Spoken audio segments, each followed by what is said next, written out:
पिछले एपिसोड के आखिर में अनस ने सबके लिए कुर्बानी देते हुए खुद को पुलिस के हवाले कर दिया था और अब कहानी की शुरुआत अमरीन से होती है।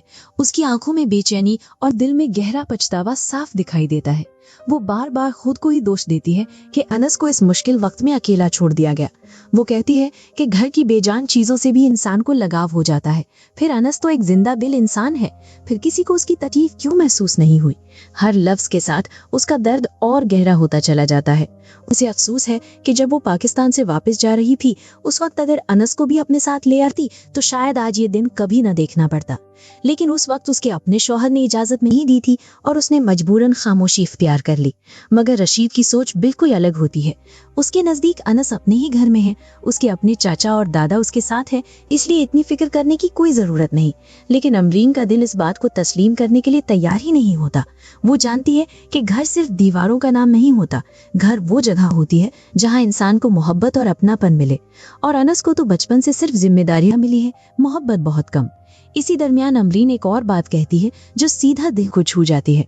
वो कहती है कि उसे सबसे ज्यादा डर इस बात का है कि अनस के आसपास मौजूद लोग उसका सहारा बनने के बजाय उसकी जिंदगी और मुश्किल बना रहे हैं।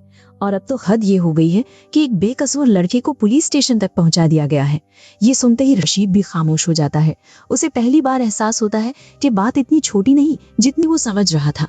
तभी अमरीन एक ऐसा फैसला करती है जो कहानी का पहला बड़ा मोड़ बन जाता है। वो फौरन पाकिस्तान जाने की जिद कर देती है।